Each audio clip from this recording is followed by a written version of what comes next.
beauties, and welcome back to my channel. Today I am here to do a first impression of the L'Oreal Paris True Match Lumi Cushion Foundation. I was so excited when I heard that L'Oreal was coming out with this cushion foundation because it's something that I have not tried before. I know that there are some other foundations that have a cushion foundation that I have not personally tried, but I do love a luminous finish since I have dry skin. So today we're gonna run through and do a first impression. You'll see me applying it on my face and hear my thoughts on it. I do wanna let you know before I get into applying this on my face that I did apply a primer onto my face, and that was the Too Faced Hangover RX Replenishing Primer, just to add a little bit more hydration into the skin. Now, back to this foundation. It says that it is a buildable luminous foundation. I found mine at Walgreens and I got it for $16.99. I heard some people saying that they were getting it for like $14 or $15, and I do not know where that was. I looked this up on CVS and it also was $16.99. So that's kind of expensive for a drugstore foundation, but if you're someone who uses high-end foundation, it's still cheaper than a high-end foundation. It does only have 0.5 fluid ounces, whereas in most of my high-end foundations like Urban Decay, the Naked Skin, those are 1 fluid ounce. On the back, it does say to apply this by pressing it into the skin, tapping it around, and building it up as needed. When you first open this bad boy up, there is a nice mirror in there.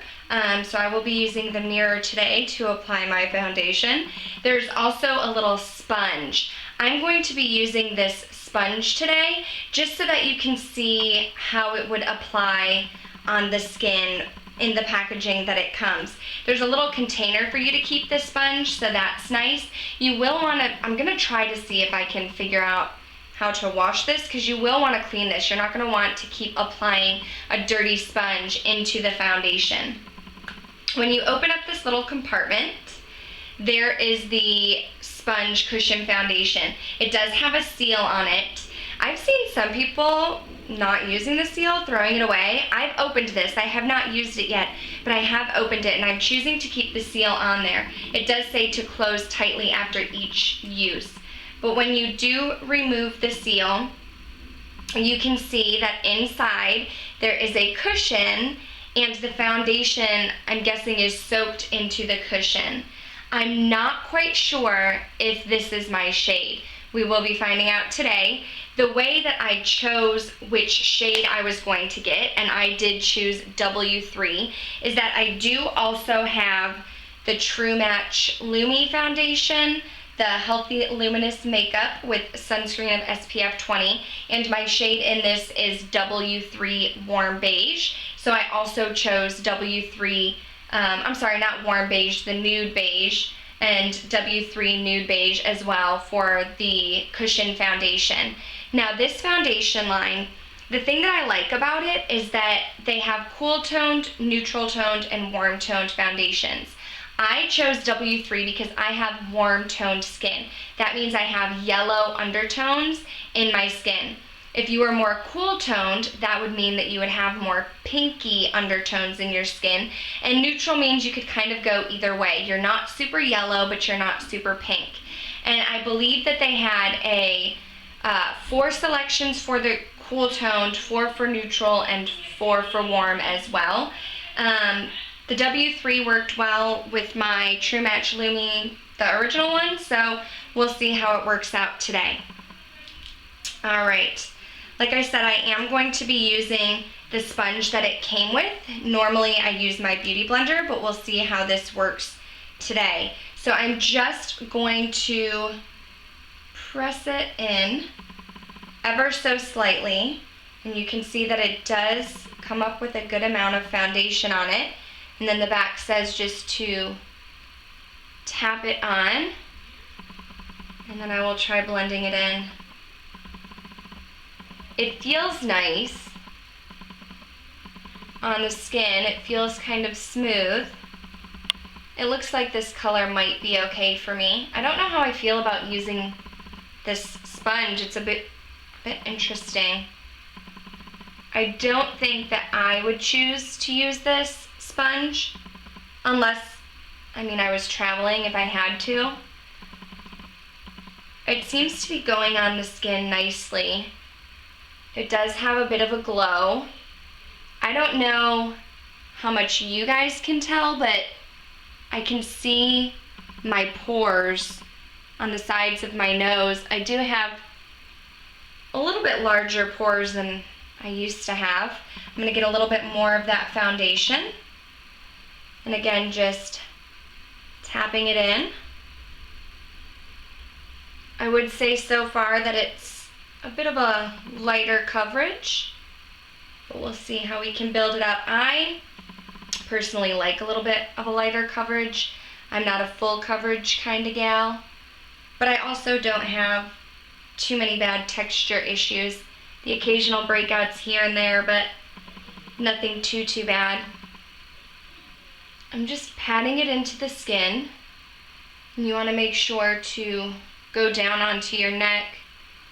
It's kind of hard to tell in this small mirror, but this might be a bit too dark for me. I'll have to check in a larger mirror in a moment.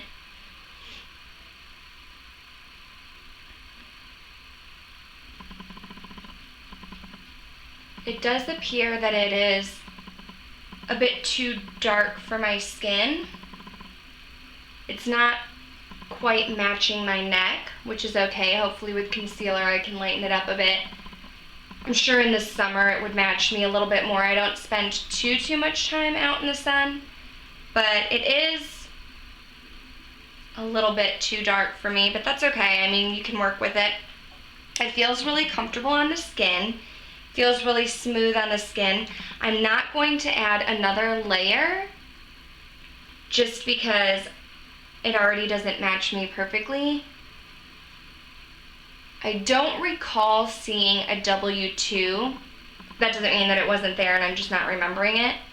But if there is a W2, that might be a better match for me. I don't want to add too much more foundation, but I might just put a little bit more in my pore areas. So I'm just tapping very lightly just to build it up a little bit more there where I have some larger pores. It feels comfortable though. It doesn't feel drying. It doesn't feel tight on the skin. I don't think that I'm a huge fan of this though. I will be applying it with a beauty blender next time I use it. It does appear kind of shiny. It does look like it's showing up kind of shiny on the skin. I don't know how well it's actually blending using this little sponge, but we'll see. So far, it feels comfortable on the skin. It doesn't feel drying. It doesn't feel like it's clinging to anything. I'm going to go apply the rest of my makeup, and then I'll come back to kind of talk about what my first impressions are. Okay guys, I'm back. I've applied the rest of my makeup with the exception of my eyebrows, and the reason being is this morning I was supposed to get my nails done. That didn't work out, so I had an impromptu brow waxing trip today, and I just didn't want to put any brow products on it to irritate it, but I am excited because I did get the new Anastasia brow definer, so I can't wait to try that out. But that's totally not even why we are here. We are here to talk about my first impression of the True Match Lumi Cushion Foundation by L'Oreal. So originally, as I was applying it, I thought that it was perhaps a shade too dark for me, but I'm sitting here with my back against the wall and all I have is a small ring light that goes on top of my camera as lighting right now. And I think that perhaps that was changing the way that it was looking in the mirror, because when I sat in front of my window that's over here to the left, it looked just fine. So I actually used my beauty blender to apply a little bit more foundation kind of in the T-zone and a little bit more on my forehead. I think that this is an amazing foundation. It feels really comfortable on my skin. It dried to like a luminous finish. It's not shiny. I don't feel like I look oily, but at the same time it's comfortable. It's not drying. When I first applied it with just one coat, I could see my larger pores in my cheek area, but as I applied a little bit more with my beauty blender, it gave me a more flawless finish. I'm going to see how it wears the rest of today, but my first impression is 2 thumbs up. I really enjoy this foundation. I think it looks really nice on. It feels really comfortable. It does not feel heavy at all. I do think that the shade matches me just fine. And I mean, I would recommend it. If you don't mind paying $16.99, I think this is a good quality foundation. There are some other drugstore foundations that I'm not a fan of, and although this is a bit on the pricey end for drugstore, it feels really comfortable. It doesn't feel like it's irritating my skin. It doesn't feel like it's caking up or clinging to dry patches. My recommendation is, if you use this sponge, which I do not like the sponge that comes in here. If you use this sponge or a beauty blender or a brush, however it is that you're choosing to apply this foundation, I strongly recommend washing it before and after each use. The reason being, normally, if you take a foundation with a pump, you put it on the back of your hand and you'll apply it that way. But this foundation, because it is the cushion foundation, if you keep dipping your brush or your sponge back in there, you're going to be contaminating the foundation. The foundation is located inside the sponge, so if you're putting it on your face, back into the sponge, back on your face, you could be contaminating your foundation and it could cause an irritation to your skin. So definitely wash whatever it is that you're using to apply it each time that you use your foundation. Again, 2 thumbs up. I really enjoy it. I'm going to keep using it. I just will not be using that sponge. If you've tried this foundation, leave a comment down below. Let me know if you like it. Let me know if you found it somewhere for cheaper. I got it again for $16.99 at Walgreens, but I'd be willing to bet maybe Target or Walmart had it somewhere cheaper. Alright guys, thank you so much for watching. Please give it a thumbs up if you liked my video. Subscribe, stay a while, and I'll see you soon. Bye!